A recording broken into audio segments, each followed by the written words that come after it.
Well, you know, the Met, it's sort of an odd place because it grew up sort of topsy-turvy. Physically, the spaces, the building was sort of added to.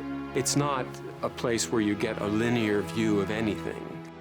Behind the splendid Fifth Avenue Beaux-Arts facade, beyond the majestic Great Hall, between the brilliantly modern atrium wings, is the Met of the 19th century. The 1888 exterior now forms the interior wall of the Petrie European Sculpture Court, and deep inside is the museum's first permanent home, a Victorian Gothic structure opened in 1880.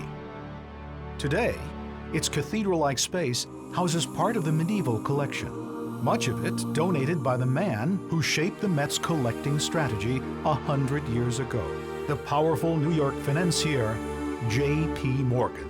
J.P. Morgan was an enormously cultivated man, passionate about works of art, passionate about history.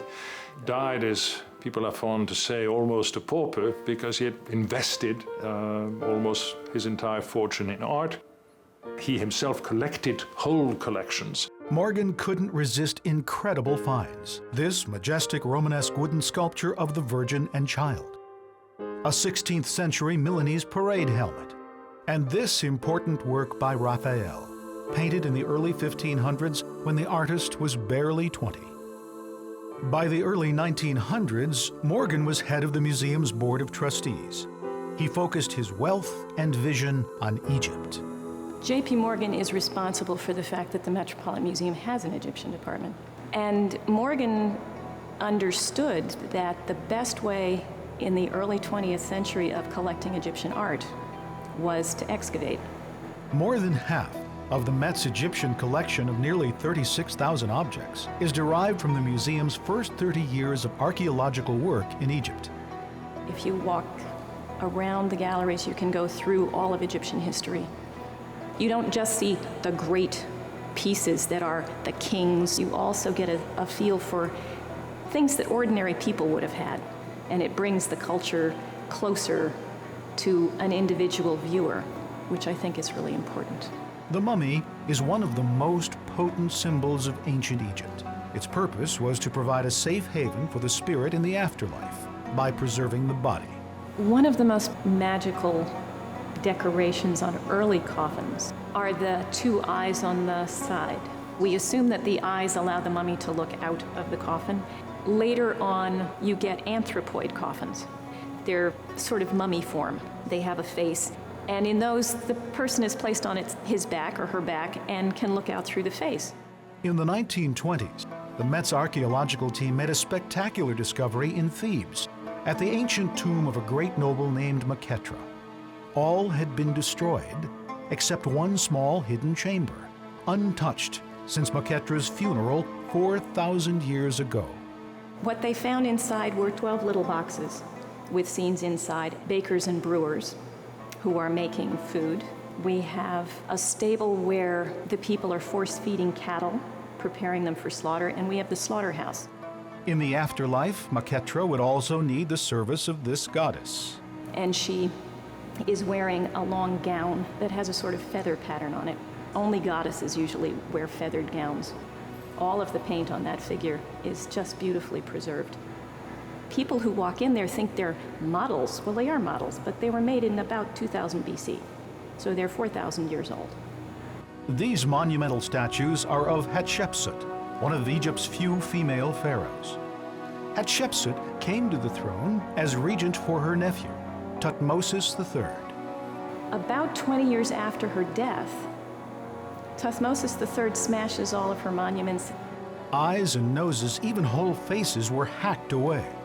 For 3,000 years, the countless fragments lay scattered in a quarry until the Met's archaeologists stumbled upon them in the 1920s. Reassembling the pieces was painstaking. Because it's like putting a puzzle together without the photograph. And you don't have enough pieces. And some of the pieces weigh half a ton, and some of them are as big as your fist. The reassembled statues reveal Hatshepsut in the appearance and attire of a male king.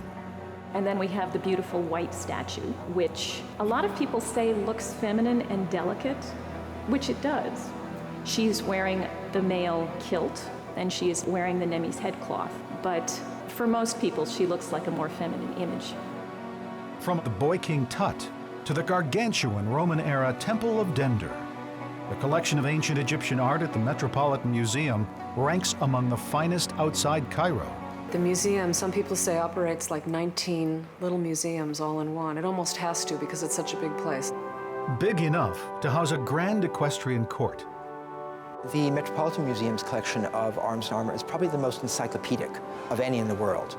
That is, we have over 14,000 objects that span about 1,500 years and cover almost every major civilization of the world. In Japan, the counterpart of the knight in shining armor was the samurai warrior, armed with his famous curved sword. Japanese armor was made of small plates of leather or iron, held together by silk laces. It was form-fitting, and at the same time, that boxy skirt around the base telescoped up around the rider on horseback and created a natural defense around his midsection. This 14th century example is exceedingly rare. It belonged to Ashikaga Takauji, a leading general and shogun of Japan. A German master craftsman, Kunstlackner, made this superb set of horse and body armor for the Duke of Saxony in the 1530s. Many of the objects here are showpieces. The sculptural form, the inherent beauty of the decoration, the physical presence of the objects is overwhelming. This field armor belonged to one of England's best-known kings, Henry VIII. The armor was made about 1544 when Henry, much married, decided to, with a last spurt of vigor, go to war personally. For the first time in over 3 decades, he mounted a horse and rode off into battle, this time to France, taking with him thousands of English troops with the idea of capturing Paris. His armor was brilliant. His plan was not. Surprisingly, plate armor was highly functional. This is the gauntlet belonging to a field armor of King Philip II of Spain. If you imagine a lobster and the articulation of its shell and how it moves, that's very much the way that armor moves.